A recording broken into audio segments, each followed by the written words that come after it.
Pumanaw na ang isa sa 3 estudyanteng nabagsakan ng debris mula sa isang condominium sa Quezon City. Si JM Pineda sa detalye. Live, JM.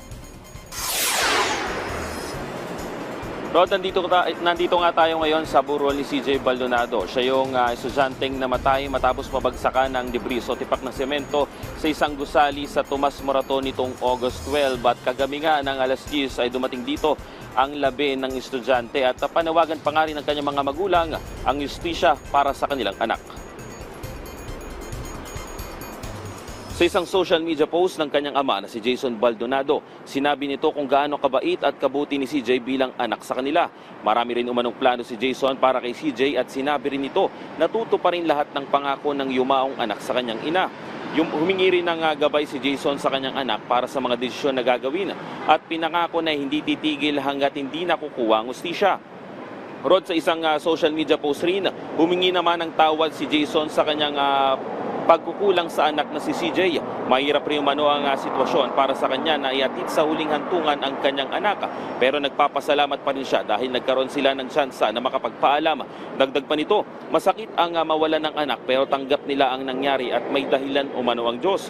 Nagpapasalamat din ang magulang ni CJ sa lahat ng mga sumuporta at nakisimpatya sa nangyari sa kanilang anak. Sa video to gusto lang namin magpasalamat mag-asawa sa walang sawang pagsuporta nyo, sinamahan nyo kami sa laban ni CJ. Maraming salamat, hindi nyo kami iniwanan sa laban niya. Sa mga nagdasal, sumamo sa journey ni CJ. Hindi na namin po kayo maisa-isa sa mga message nyo kasi masyado pong madami at saka medyo wala pa po kaming lakas para isa-isahin.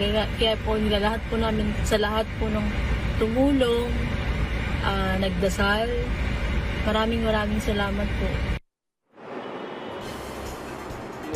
Sa isang pahayag naman, tiniyak ng Quezon City LGU na tutulungan nila ang pamilya ni CJ pati na ang dalawa pang biktimang estudyante na makamit ang hustisya. Inihanda na rin ng Quezon City Police District at ng LGU ang mga kasong isasampa para sa mga individual o kumpanyang responsable sa nangyari sa mga estudyante. Rod, ayon nga sa pamilya ni CJ ay mamaya pang alas 10 ng umaga magsisimula yung public viewing. Magtatapos yan hanggang sa August 31 at August 30. At sa August 31 naman ay nakatakdang i-cremate ang mga labi ni CJ sa isang punerarya sa Quezon City. Yan muna ang latest. Balik sa iyo, Rod.